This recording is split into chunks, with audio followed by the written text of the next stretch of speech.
everyone, Myra here and welcome back to another video. For today, we are going to test out these new brushes that I got from Shopee from the brand Maange. Maange? Hindi ko alam. Sabihin niyo sa akin kung ano yung tamang pronunciation ng brand na yon, but I don't know how to pronounce it. Maange. I'll call it Maange from this point. I believe it's a Chinese brand that creates makeup brushes and other makeup tools. So, this ones, ito, yung ating itatry for today.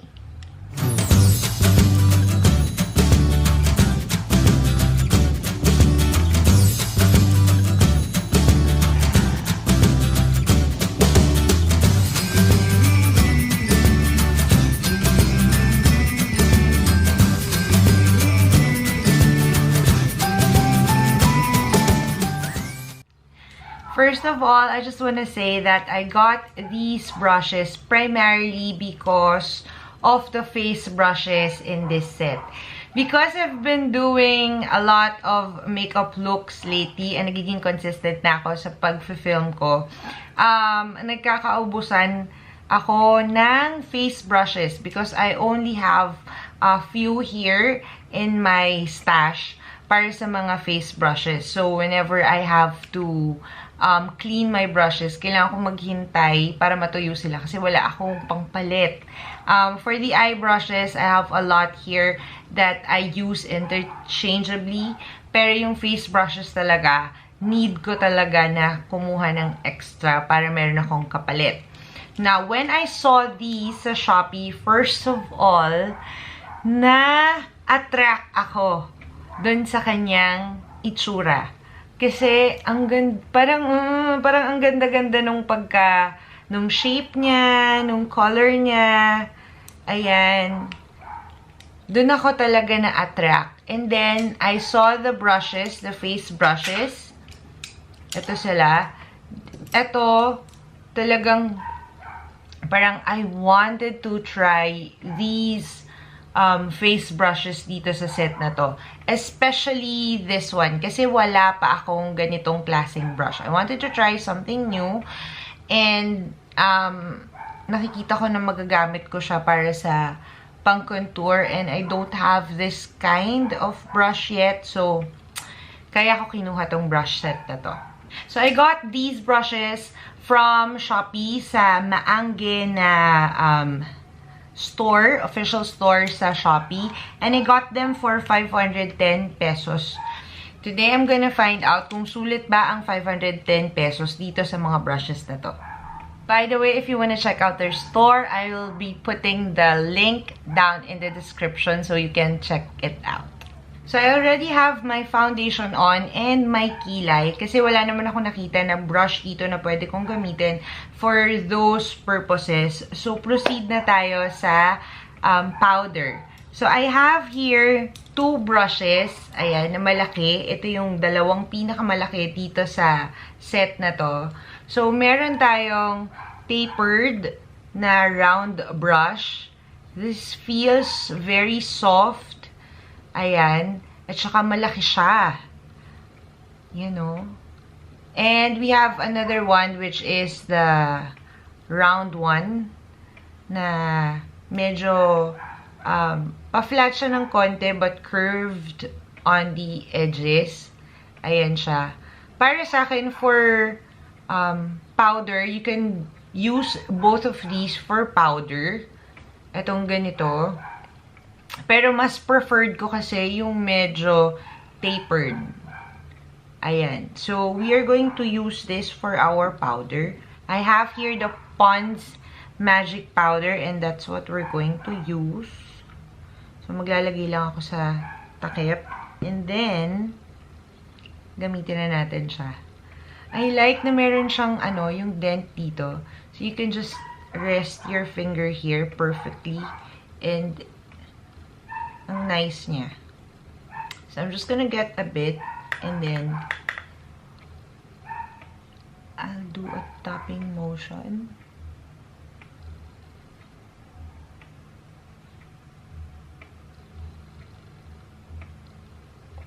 Okay. There is a little bit of scratchy feeling ako nararamdaman. Pero, overall, malambot naman siya na brush. Kung medyo sensitive ka, mararamdaman mo yung slight na pagka-scratchy niya. Pero, overall, malambot naman siya and maganda siya as a powder brush. So, this is how I usually do my powder. I do tapping. And then, after kong ma-tap yung powder all over my face, I buff it out. So, I do the buffing afterwards to remove the excess. For the buffing, it feels soft. Yun nga lang pag tinatap mo siya, dun mo medyo mararamdaman yung slight na scratch. Hindi man siya masakit, pero meron lang a little bit of scratch na mararamdaman. But hindi naman siya ganun kasakit. For the buffing, I really like this. Soft and malaki siya. I like this brush. This brush naman, I can see myself using this as well for my powder. You can also use this brush for blushes. Kasi yung iba gusto yung ganitong klase ng blush brush, yung medyo malaki, para pag naglalagay, mabilis lang. For the blush, malambot naman siya. And I think pag ito yung ginamit nyo para sa blush, mabilis yung ma-apply. And mabilis yung mabablend yung blush kasi malaki yung area niya. And for this one, mas softer yung tips nito when you do a tapping motion. I don't know why, pero mas less scratchy ito than the tapered one. So, for the blush, this will be a nice brush to use for application. Pero para sa akin, to be honest, mas gusto ko kasi yung mas maliit. I'm not a big fan of a big brush for the blush. Although nakikita ko siya na pwede ko siyang gamitin, it's just that mas preferred ko yung mas maliit kaysa sa ganitong malaki. Simply because whenever I put on my blush, I do different placements. Sometimes, I do it on the apples of the cheek. Sometimes, gusto ko dito lang. Meron akong gustong specific area na paglagyan ng blush sometimes. So, for me, for precision purposes, I'd rather go for a smaller blush brush. And mamaya may papakita ako. Meron ako ditong nakitang perfect for my blush. But for powder or for blush, this would be a good brush. Parang tongue twister.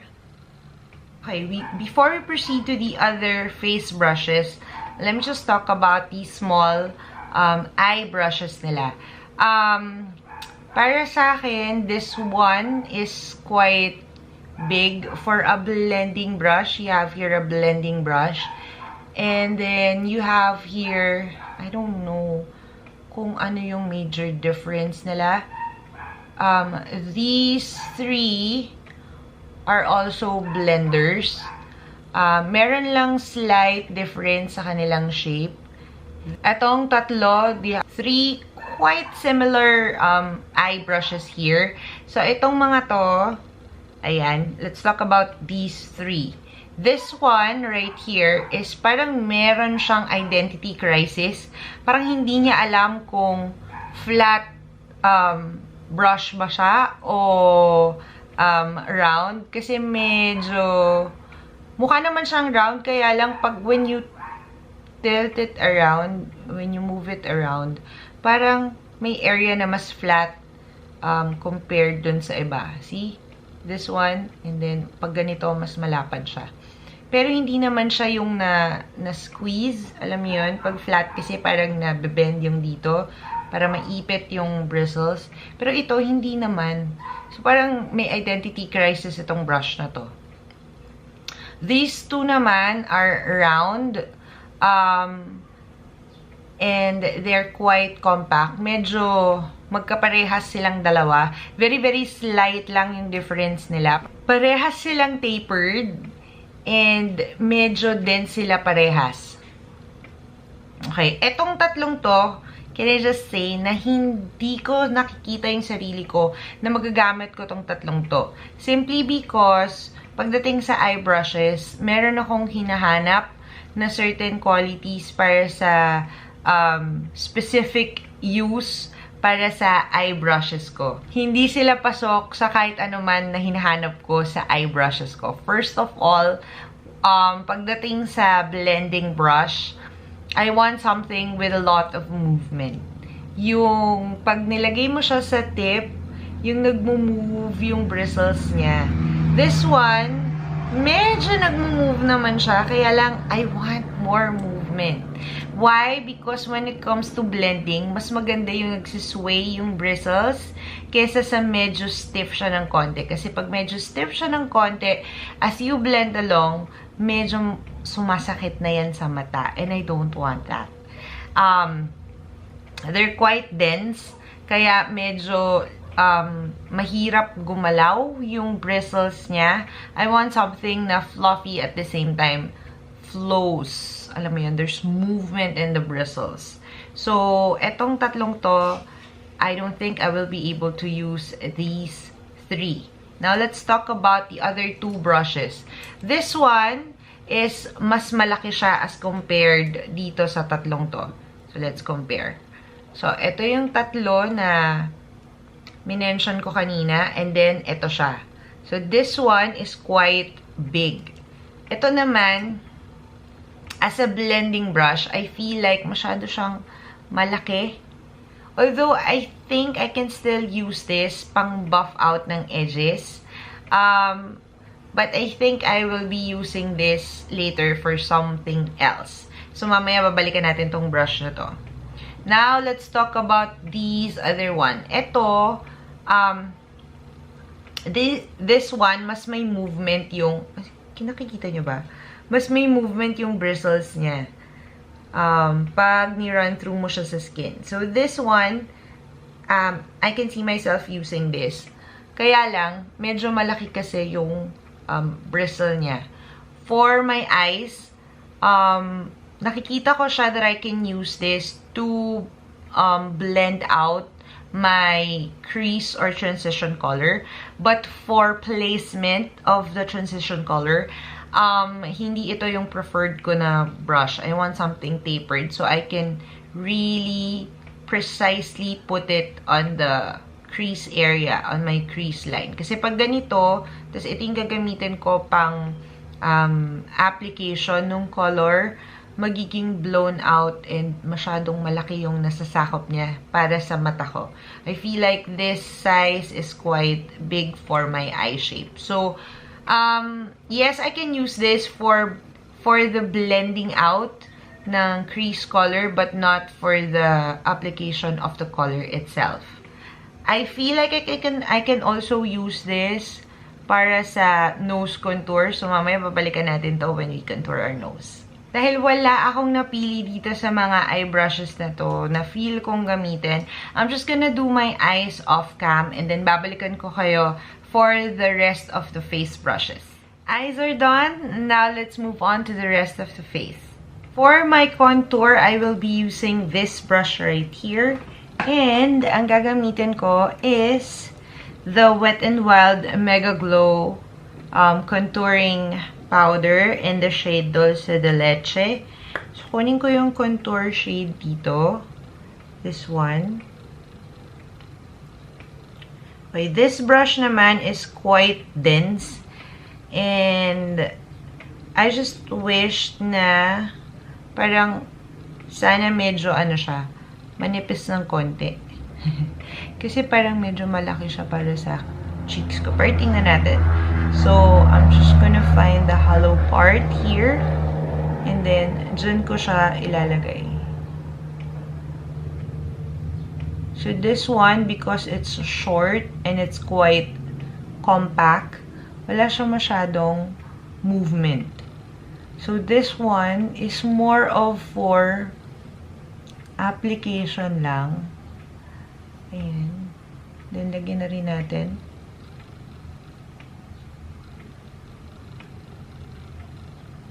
I think I like this brush pagdating sa precision.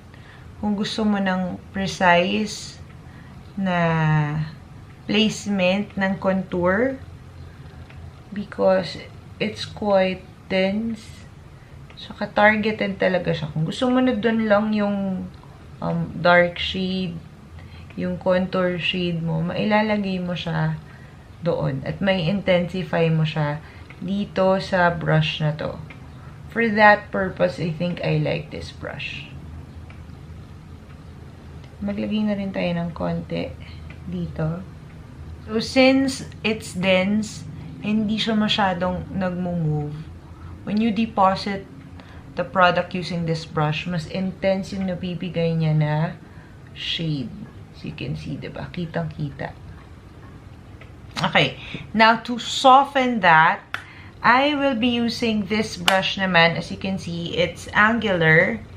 And medyo may pagka-flat siya. Hindi siya round. But it's fluffy. Ayan. And, yun nga, angular siya. This one naman, I'm going to use to bronze my face. So, we're going to soften that line. That harsh contour line that we used. So, I'll take the EB Advanced Face Trio.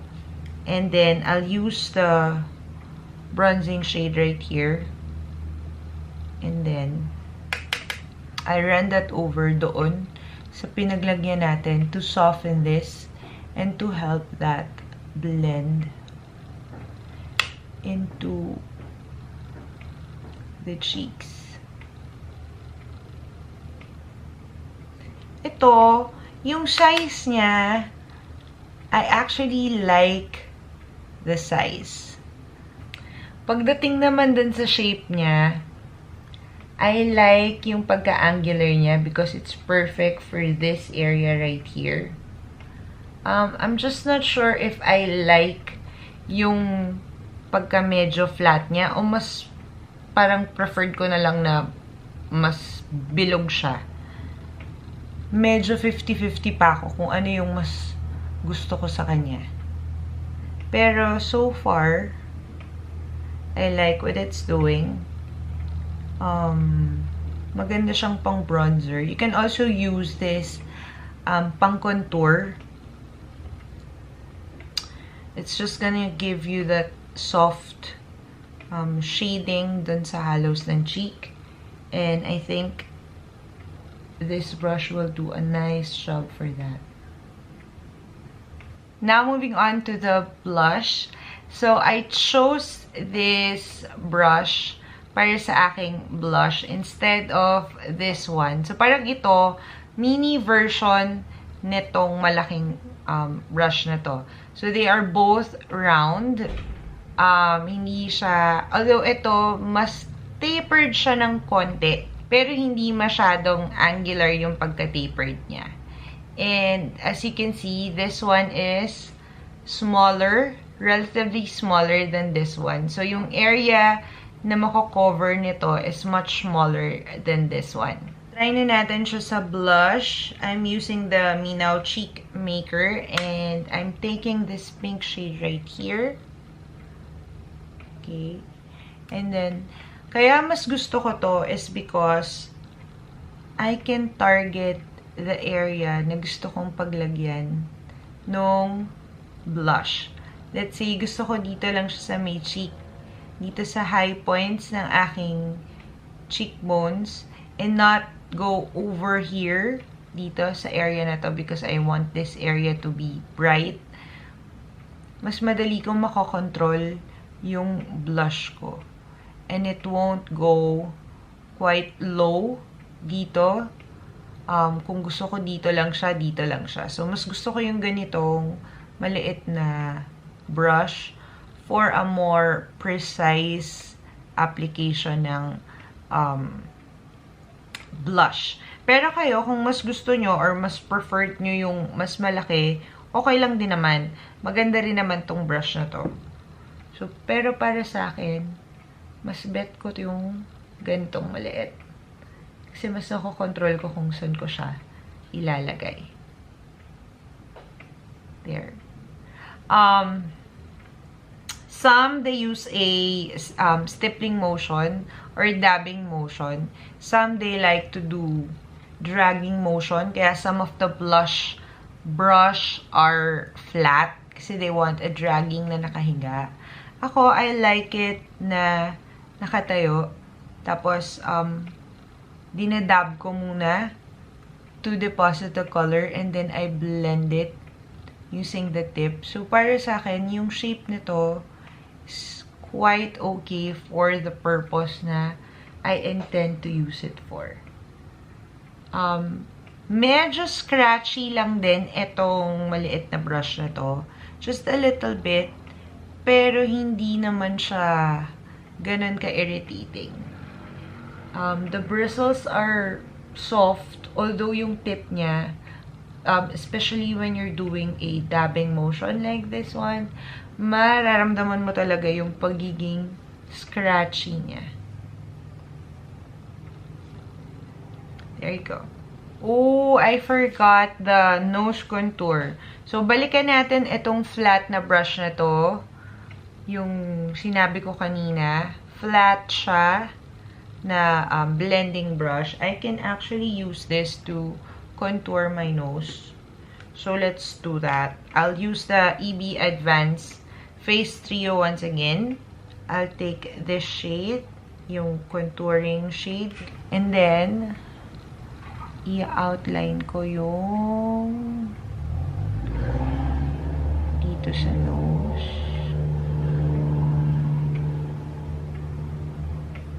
This one is quite soft. I like it. Pagdating lang sa nose contour, kung gagamitin ko siya, mas preferred ko sana yung medyo angular para mas madali yung application. Pero, ito, magagawa naman siya ng paraan and mag-work naman din siya pang contour ng nose. So, for me, it's okay. It works. I like it. The tips are quite soft. Hindi siya scratchy whatsoever. Which is nice. Sana lahat ng brush ganun.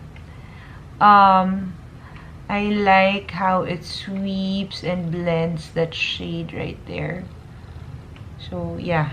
I like this. Gusto ko tong brush na to, pero siguro mas magugustuhan ko siya kung medyo angular siya ng konti. Now, let's move on to the highlight. So, I have this brush right here. Once again, yung malaking blending brush. Ayan. So, siya yung pinakamalaki sa eye brushes. Okay. So, I am going to take, let's take, ito. Sansan High Definition Face Sculptor. Yung highlight shade dito. So, ito yung gagamitin ko. For my highlight, usually, ang ginagamit ko yung fan brush. Pero, there are times na I use a more denser brush. So, let's try if this can work as a highlighting brush. So, I'm just gonna put it here sa high points. And, yes. Pwede rin naman siyang gamitin. Kaya lang, parang pagdating sa highlight, eto naman, parang, kung sa highlight ko siya gagamitin, gusto ko mas malaki ng slide. To give you a comparison, this one is a big blending brush. This one is the brush that I use for the cheek. Ayan. Ito naman, kung ito yung gagamitin ko as a highlighting brush, masyado siyang malaki para sa akin. Siguro kung meron pang isa pang brush na nasa gitna nilang dalawa, a little bit bigger than this one, but smaller than this one, siguro that would be a perfect size as a highlighting brush. Pero, when it comes to precision, maganda rin naman to kasi pwede mo siyang gamitin dito. Pang highlight nitong brow bone right here. the tip of the nose. Okay, and hindi siya masyadong sabog. Perfect lang siya dyan. Dito, it can still work.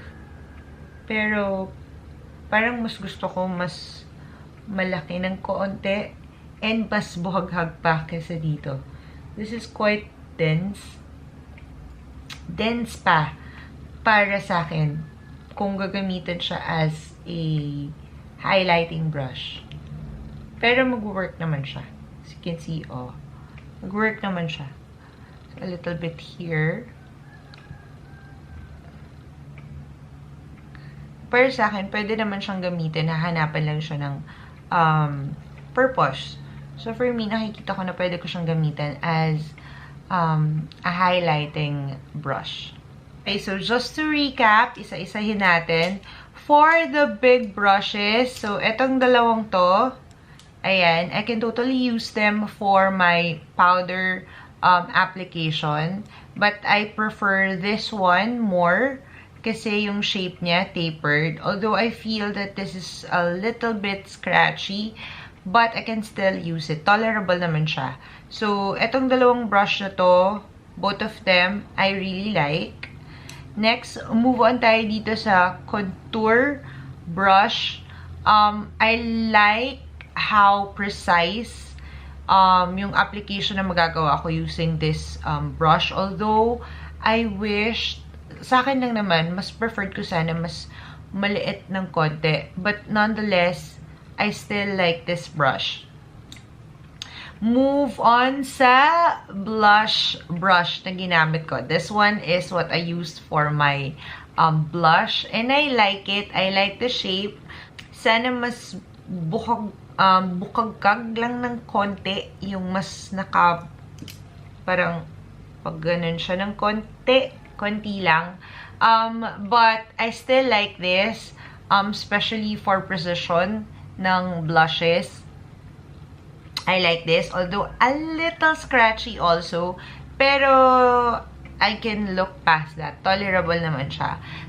It's still as soft yung bristles niya, just like the other brushes. So, para sa akin, okay pa rin naman siya. This one, yung kanilang angled na brush, which I used for bronzing. I'm a little 50-50 with this brush, but still, I like it. Kasi malambot naman siya, and it still does its job pretty well. Hindi ko lang alam kung mas gusto ko mas bilugan siya or what. Pero mamamanage ko namang matutunan kung paano yung mas bet kong technique using this brush. Do I like it? Yes. I still like it. Now, moving on to the small brushes. Itong tatlong eye brushes na to, I definitely cannot see myself using these kasi I feel like masyado silang matigas and masyadong dense for my eyes. So, hindi ko bet yung ganitong eye brushes. But this two, I can find a different purpose for them. This one, this round blender, I used for my highlight. Okay naman siya, nagawa naman ng paraan. Although kung sa highlight ko nga siya gagamitin, mas gusto ko sana mas malaki. Pero pwede rin naman, magagawa naman siya ng paraan at saka magagamit din naman siya. Now, this one naman, nagamit ko siya as for the contour of my nose. Malambot yung bristles niya, not scratchy at all. It blended my nose contour nicely. Pero kung ako yung tatanungin, mas gusto ko sana kung angular siya, kung para sa nose ko gagamitin. Pero, since ako lang naman nag-isip na sa nose ko siya gagamitin, ibigay na natin sa kanya. Okay na siya for a brush that can blend. Okay na siya. So, that is it for today's video. Sana nagustuhan nyo. If you did, please give this video a thumbs up and do subscribe to my channel if you still haven't. You may also follow me on my other social media accounts. I'm Myra Paneda on Facebook, Twitter, and Instagram. Thank you so much for watching, and I hope to see you again on my next video. Bye! Yeah, no.